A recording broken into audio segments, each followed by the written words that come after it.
Yo, what's good, YouTube? This is Jay from Ncaa, and it's been quite a minute since I put out one of these videos, but we're back with the Marquette series, and we're gonna try to finish this series, try to wrap this season up.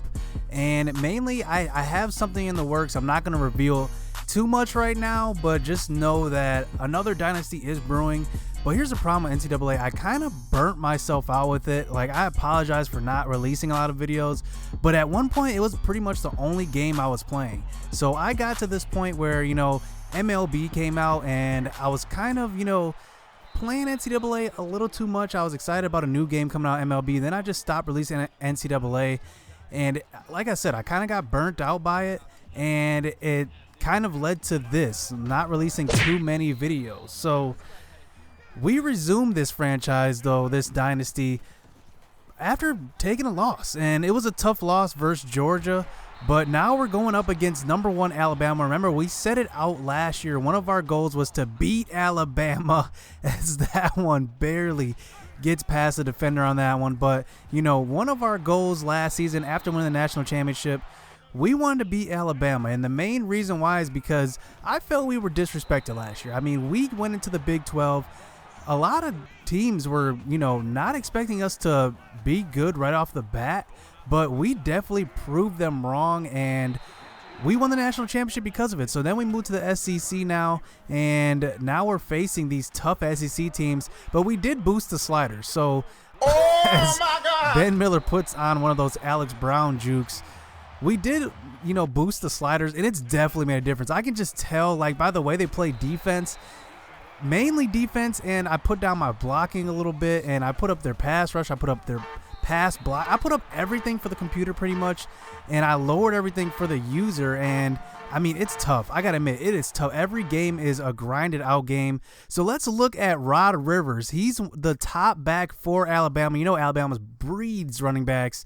He's 94 speed, 91 elusiveness, and 79 trucking. Kind of different from the usual Alabama running back. Either, you know, they're power backs or they're pretty much downhill running backs.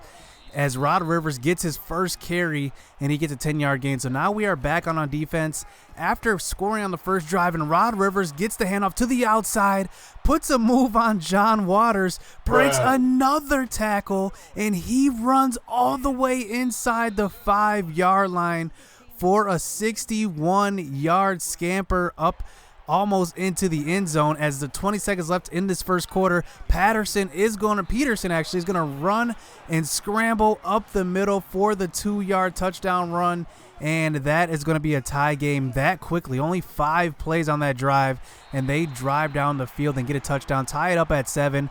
But we have playmakers, so we're going to be trying to throw these playmakers, starting with Jamel Cooley, and here dumping it off to Alex Brown as Alex Brown puts on a couple of moves and gets the first down here for 12 yards. Nice moves there as Alex Brown starts out the second quarter now in the shotgun, rolling out right, picking up the first down as 10 yards added to his total on the ground so far. So here's Alex Brown getting a handoff and stumbling up into the red zone as we start the next couple of plays out inside the 25-yard line. And on a 2nd and 10, we throw an interception to Wilson on the outside, and this is what happens when you don't read the defense. We had 2 routes in the same area, and that is exactly what happened. I didn't even throw to the curl route, but the corner on the outside had a pretty easy pick that time. He was just standing there waiting for it, and it cost us as we did not read the defense, and we give up 7 points. So now back out on offense, facing a 3rd and 5. You can see this Alabama defense is just fast. Albert Vick cannot outrun the defensive ends. It was kind of the same story with Georgia. I mean, their defensive ends were fast as Rod Rivers comes back out on the next drive, breaks a tackle or 2, and runs in pretty much a wide open hole for him to run through as 2 defenders miss. And just like that, Alabama is up by 2 scores here towards the middle of the second quarter. So now we're down 2 scores, and Albert Vick under center throwing across the middle, and look at that, throwing off the back foot. I mean, this This pass rush is just way too much for us as we try to go for our 4th and 4, and we throw across the middle, but that one is going to be short of the first down marker as Kevin Oliver cannot get there, and we are down by 2 scores here, close to 2 minutes left in this half, and here is Peterson showing some accuracy, finding Tennyson on the outside that time. So now on a 1st and 10 inside the 15-yard line, and Arthur McKnight is going to get in for the 10-yard reception, and we are down by 21 points in a hurry, but we still have time. 2 minutes left in this half, and down 3 scores. We could still do it, but Alabama is just sending all kinds of blitzes and getting in, and we just cannot do anything. So here is Albert Vick dropping back to pass, rolling out right, avoiding a tackler and picking up the first down here with almost a minute left in this first half, as Albert Vick does find Ben Miller wide open over the middle on the blitz. They were hoping to catch me napping, but we do find Ben Miller there across the middle, and Alex Brown a couple of plays later does get in on the 7-yard carry up the middle, and we think this is the end of the half, going down to half, 2 scores, but Alabama still has 30 seconds left. So on a 2nd and 10 here, here's Peterson rolling out right, breaking a tackle and getting 6 yards that time, and we do call a timeout because we're hoping to maybe make them punt, but Peterson on the next pass rolls out and straight runs over Nunez on that one and is gonna pick up the first down. That was actually Red Johnson on that one, and Red Johnson, you don't see that pretty often.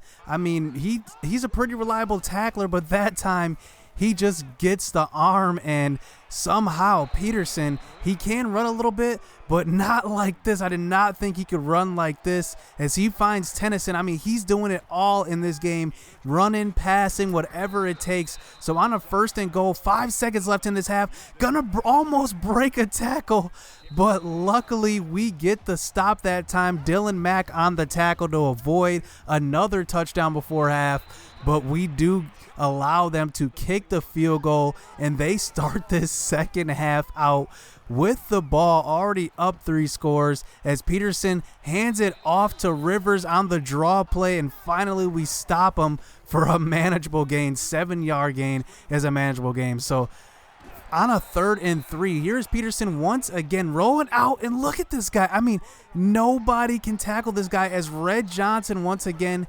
cannot make the tackle, and he picks up the first down. So now a couple of plays later, facing a 3rd and 3, finally we get some penetration on the draw play, and we only give up 1 yard, force a punt. So we do get the ball back. So we have time here. We have plenty of time in this game to mount a comeback, and we find Kevin Oliver on the first play of the next drive for a slant pattern over the middle, but on a play action play, throwing across the middle of the field, and McClain, the free safety on that play, comes all the way back across the middle, and he finds a running lane and gets into the end zone for a pick 6. I mean, I read that so wrong. Albert Vick, I mean, that was a cover 1, and somehow, I mean, he just knew I was going to that guy. But look at this next play. I mean, this is how you know it's over for me. Look at this. I mean, that speed burst glitch, I mean, come on now. I mean, they just get in there like no other, and on top of that, they're getting speed burst glitches. I don't know what I can do in this game as Alabama's defense is just showing. Look at this right away. I mean, the pressure is in there, forcing another throw, and I don't have much time. My play calling isn't bad at this point, but it's just that the pressure is just too much, forcing bad throws, and this is what the result is. I mean, Alabama is just all over us on every single – look at that. I mean, they sent a blitz. I did have some open receivers on that one, but if I would have waited like a fraction of a second longer, I mean, these guys are in there as Albert Vick finally gets some good blocking on a play, and he does get a first down. So now – on to the 4th quarter here and just trying to establish something. I mean, anything, as Albert Vick gets the ball to Alex Brown on that one, and this time rolling out to the right, throwing to Kevin Oliver for the 10-yard gain. So now facing a 3rd and 9 here, close to about the 25-yard line. And look at this. I mean, nothing. We cannot do anything as Alabama's defense is just haunting us as we go for it on a 4th and 12. And Jackson Lundahl does pick up the first down as we get to about the 10-yard line. So now Jimmy Ward, in for his first carry of the game, actually gets in for the touchdown, and we still got a while to go in this one as Alabama does we actually kick it deep, and that served to be a bad choice because Rod Rivers is just going to get just tremendous blocking, and he's gonna run it all the way for a touchdown on the first play from scrimmage, a 75-yarder to pretty much put a nail in the coffin as Albert Vick throws 3 picks, no touchdowns. Alex Brown runs for 92, but it's not nearly enough because we are behind the whole game. And I mean, I can't say enough about that Alabama defense. I mean, every single play I try to throw the ball, they were in there. Anytime I tried to do anything on defense, I mean, the quarterback was either throwing an absolute dot or rolling out and running over Red Johnson or whoever was in front of him. And it's just, we could not stop him as Rod Rivers goes over 200 yards on 8 carries. I mean, this was just a dominant performance by the Alabama offensive line. I mean, we had no shot. I mean, I gotta admit it, we had no shot in this game. I mean, if they're dominating like this, I mean, you saw it yourself. I mean, he was breaking every tackle, they were getting every pancake. It was just impossible. So stay tuned, man, because we're gonna be looking to bounce back in the SEC as we lost 2 consecutive SEC games. So hit subscribe, hit that like button. We'll be back for the next episode, so stay tuned. Let's get it.